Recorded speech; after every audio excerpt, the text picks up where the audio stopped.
अस्सलामुअलैकुम वरहमतुल्लाहि वबरकातुहू। नाज़रीन, उम्मीद है कि आप तमाम हज़रात खैरियत से होंगे। मैं आमिल शफ़ी अहमद, दरभंगा, बिहार, इंडिया से, और आप देख रहे हैं रूहानी अमलियात की दुनिया, आमिल शफ़ी अहमद चैनल। सबसे पहले मैं आप तमाम हज़रात से गुजारिश करता हूँ कि जिन हज़रात ने अभी तक हमारे चैनल को सब्सक्राइब नहीं किए हैं, वह हमारे चैनल को सब्सक्राइब करें, लाइक करें, कमेंट करें और अपने दोस्तों में शेयर भी ज़रूर करें।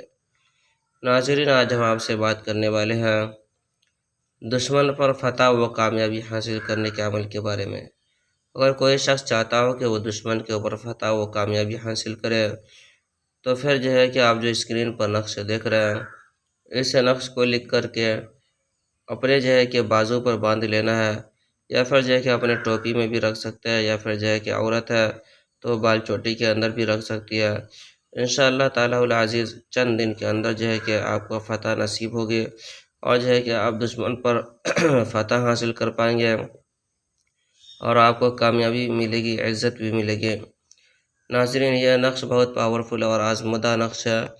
इस नक्श की इजाज़त हासिल करने के लिए आप हमारे चैनल को सब्सक्राइब करें, लाइक करें, कमेंट करें और अपने दोस्तों में शेयर भी ज़रूर करें। और कमेंट बॉक्स में जा कर के या सलाम लिखें। इंशाअल्लाह ताला उल अज़ीज़ आपको इस नक्श की इजाज़त हासिल हो जाएगी।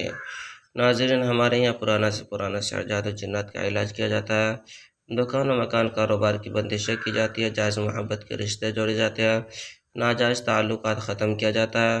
किसी के शादी ब्याह रिश्ते में बंदिशें लग गई हो, शादी ब्याह नहीं हो पाता हो, या रिश्ते नहीं आते हो, या रिश्ते तो आते हो लेकिन बात नहीं बन पाती हो, या किसी को हमल नहीं ठहरता हो, या हमल तो ठहरता हो नुकसान हो जाता हो, ज़ाय हो जाता हो, या फिर कोखबंदी कर दी गई हो,